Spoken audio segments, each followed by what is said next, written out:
would like to welcome you on my channel and welcome you to my first ever video in which I'm going to be reading a fanfiction written by me, and it's going to be a Katsuki Bakugou X reader slash listener for you guys who are watching this.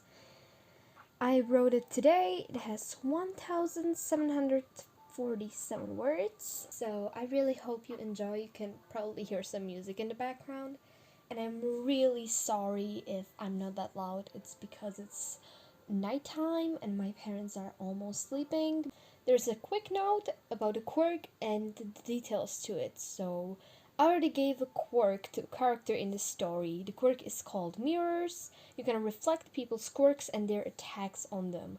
You can also create real mirror shards out of your body. The bad effect is sometimes the shards can get stuck under your skin and it takes some time to get them out. Or the shards leave open cuts, but they're mostly small.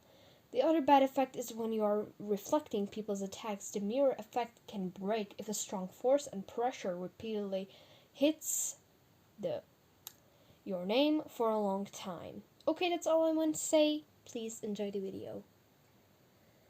Your point of view. What are you going to do about it, huh, nerd? Were the words the blonde boy was saying to the poor green-haired guy, laying on the floor, almost in tears. Then he remembered.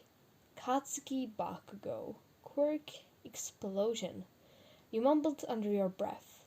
You thought of a plan, but you had to think quick, because you could already see the sparkles coming out of the blonde's hand. You weren't really confident, but you just decided to do what you felt was right. You had to stop him, or he will blast that poor guy miles away. You had a plan. You would casually walk past him in a moment he will want to blow that guy up, and it will reflect his attack. Simple as that. Right? It's happening. Katsuki stretched out his arm to blast a big explosion. You suddenly ran past him just in time to reflect Katsuki's quirk. You felt the pressure on your mirror shield, then you opened your eyes to see Katsuki laying down against the wall. Surprised look in his eyes, a small cut on his right cheek, and his face covered in dust. You both got detention afterwards for using your quirks outside the gym room.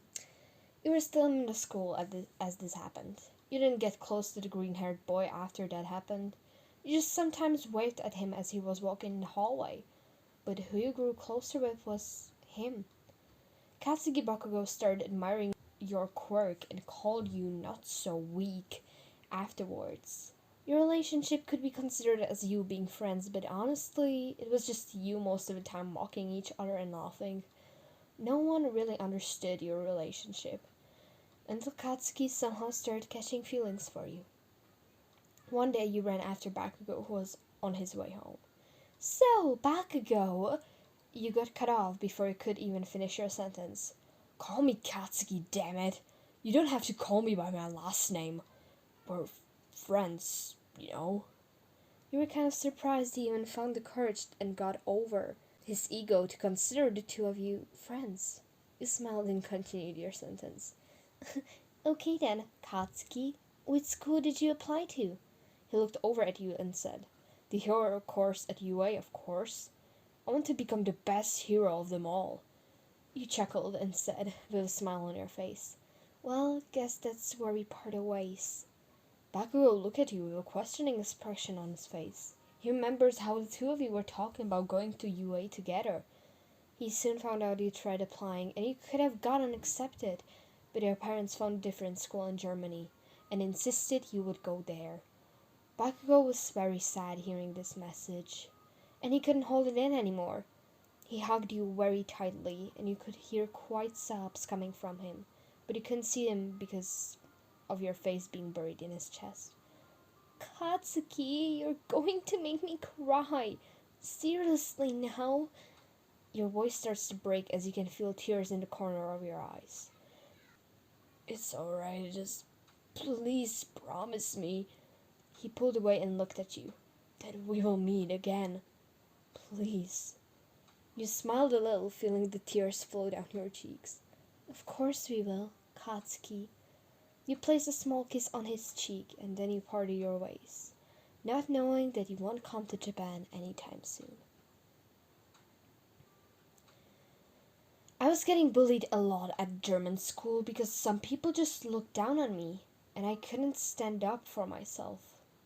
I was walking with bruises and cuts on my body every day until I had the courage to tell my parents, and they wanted me to come back to Japan as fast as possible.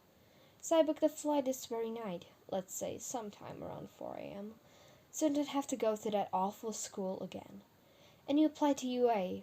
When the teachers heard about your story, they decided to put you in Class 1A, which is a class with their homeroom teacher, Mr. Shota Aizawa, and 20 students.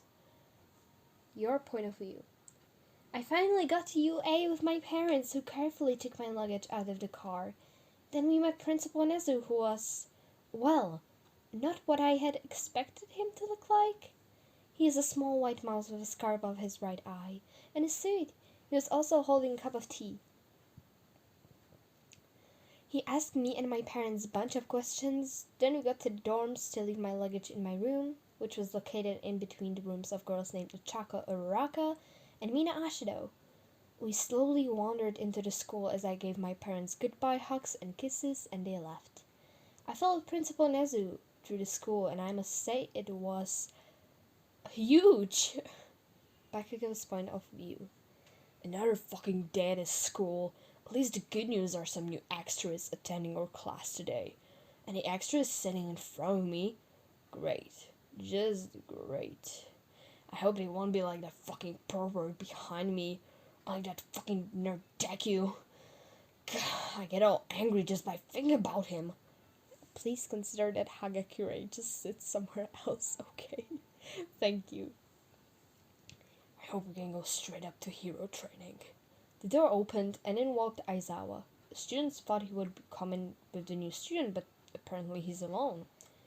Everyone quickly got to their seats and started questioning Aizawa about the new student. Tsk, fucking annoying, mumbled Bakugou to himself. Okay, class, you may have heard there's a new student attending UA and they will be in our class. I'ma just straight up give you some info about them, but they will hopefully introduce themselves. To make you all stop wondering, the student is a girl. Aizawa suddenly got cut off by the pervert himself, Mineta Minoru, jumping on his desk with an expression no one has ever seen before. You could say it was something in a mix of excitement, well, curiosity. Everyone looked at the pervert with disgrace in their eyes, including me. A girl attending our class? It's just great. I thought so because I saw a girl walking inside the school early and oh my god. I couldn't stop staring at the test. It was just so... Minutes got cut off by Bakugou. Shut the fuck up, pervert. Nobody gives a fuck. The class was quiet for a moment as Mineta sat himself down back on his chair. Thank you, Bakugou, but please watch your language. Aizawa cleared his throat and continued. The girl isn't quirkless. She has a quirk called mirrors, but you can ask her about the details later. Suddenly, after a few moments of the whole class checking around and debating on how the girl could look like, there's a small knock on the door. As the door opened and revealed Principal Nezu. Hello, students. I hope you are having a wonderful day. I see you are all excited about the new student that is supposed to come today. Well, she is standing right behind this door. I also hope Aizawa didn't spoil everything about her to you. Nezu chuckled to himself, then said his goodbyes to Aizawa and the students and left. Then she walked in. Your point of view. I walked into the classroom and everyone got quiet. I got awkward at first, but then I cleared my throat, smiled softly, and said, Hello, everyone. My name is your name, and I hope we all can become friends.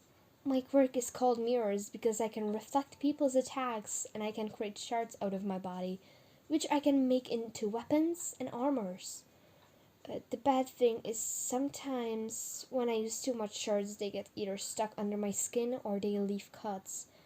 That's why I have so many scars. And to the point where I reflect the stuff, the mirror barrier can sometimes break when there is enough pressure put on it. I can also expand it to make a shield or a cover. That's all about me and my quirk, I think. I smiled sweetly as I rubbed the back of my neck. Okay then, your name. Please sit in the seat in front of Bakugou, the blonde with spiky hair. I froze for a moment. How could I not notice him until now? I mumbled under my breath as I looked at Bakugou with a surprised expression in my face, then gave him a warm smile and sat down at my desk. After the class was over, I went to talk to Bakugou, but he was long gone. I was disappointed, thinking he doesn't want to speak to me, until I came outside of the classroom to see him next to the wall. I smiled and gave him a hug, which startled him a little, but he hugged back after a moment. I pulled back and said, "We meet again, Bakugou." I told you to call me Katsuki, stupid. He smiled and hugged me again. That's the end of this fanfiction. I hope you liked it. If you'd like me to do more stuff, please comment below. Make sure to like this video, and it would really help me if you would subscribe. So, thank you so much. Bye!